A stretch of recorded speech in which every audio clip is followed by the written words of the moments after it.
Hello everyone, this is Brian with BsnTech Networks. I'm bringing a video tutorial to you regarding blog management. We have created a previous blog management video tutorial, but this one specifically covers a different platform, and that's the WordPress platform that we use to make websites that strictly are used for blog purposes. First of all, you should have received a username and a password from us in order to log into your website. If you have not, certainly reach out to us and we will provide that detail to you.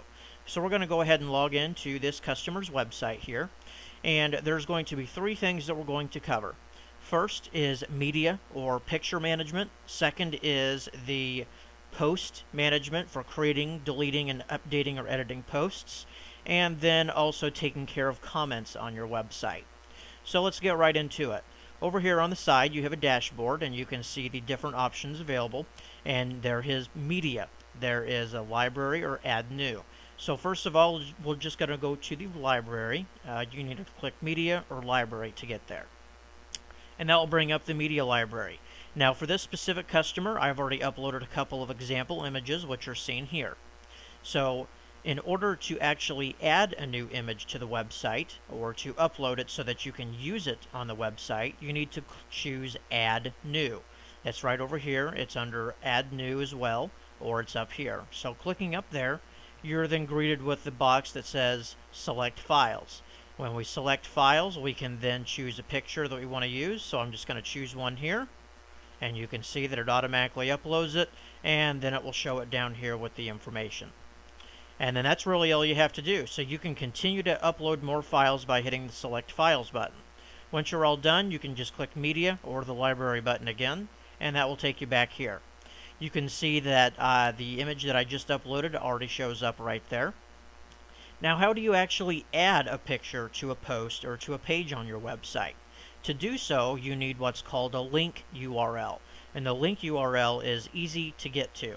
For instance, if we click on this Felix 2 right here, it will take us to information about the image. Here's the file name, the file type, when it was uploaded, and some more information.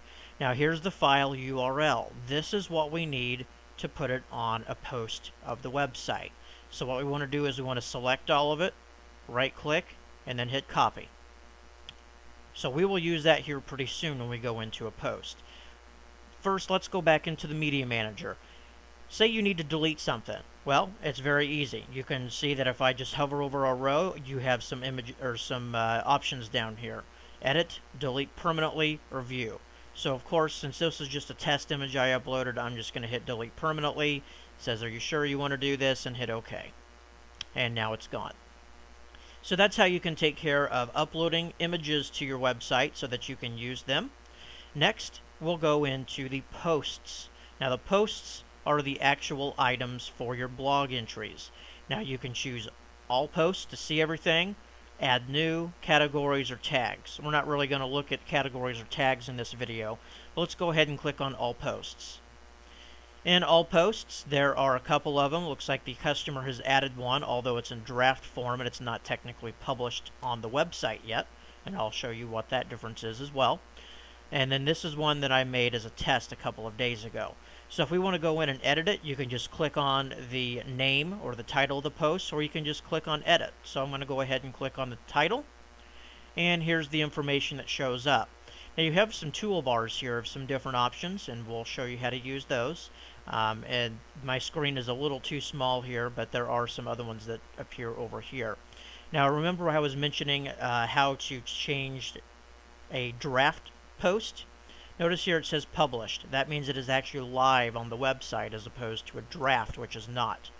In order to publish a page or a post, this update button will say publish instead, and we'll go through and do a new post.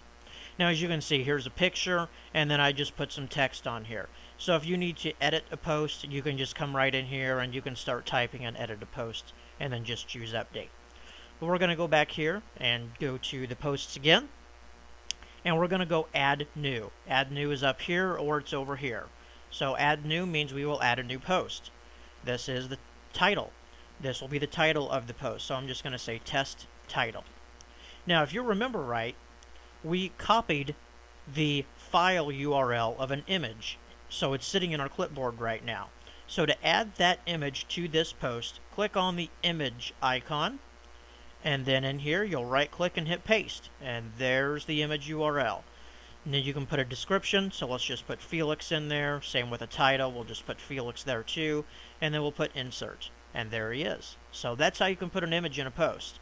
And then you can start going ahead and typing in whatever you'd like. This is a test post. So just standard, regular typing, but you do have some other items up here. Font size, let's go ahead and just make that like 22 point. You can see it automatically updates it. Font family, let's maybe change it to Comic Sans, and that changes the font. If you want to highlight or anything, you can do that here. There's underline. You can change the font color. Let's make it yellow. Okay, so the yellow doesn't show up here in the post, but it will when you publish it. Now, as I alluded to earlier, here's the publish button. Previously it said update because we were updating a post. Now it says publish. If you just hit save draft, it will save it as a draft, but it will not publish it to the site. So I'm going to go ahead and publish it, and then we're going to go see what it looks like. So I'm going to go to this customer's website here. And there it is, test title. It puts the date that it was created, and there's the text. It's really hard to see, but as you can see, it is in yellow, and there's the picture of Felix the cat. Okay, so that's done. Now, how do you delete a post? Well, perfect example here. We don't need this one anymore, so you just hover over the row. You see you just hover over the row, and more options appear here, and I'll click trash. And then here's trash up here, and you need to make sure you go in here and delete it permanently, otherwise it'll just kind of hang there in the trash until it's gone. So I click delete permanently, and now it's completely gone. So that's how you can manage and take care of your posts on your website.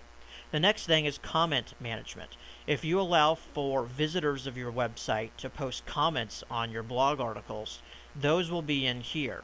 You'll first receive an email notification that someone has made a post or a comment on your site, and then that way it doesn't just automatically get posted to your site, because some people may put some bad things in a comment, and you wouldn't want that to appear. So we always require that you moderate or approve the comments before they show up. So we click on comments, and right now there's only one test comment. We can't delete it or do anything, but as you get more in here, they will be under pending, or they'll be in a pending status. And then all you have to do is go in here and hit approve. There'll be a menu again that will appear, and you'll just hit approve. You can also place a checkbox, and then you can also do the same thing, approve. There's also move to trash or mark as spam, and again, if you move it to the trash, make sure you delete those out. So in general, that is how you'll take care of your blog website that BsnTech Networks has created for you. If you have any questions regarding this, certainly reach out to us at www.bsntech.com, and we'll be happy to answer any other questions you have. Thanks again for watching. This is Brian with BsnTech Networks.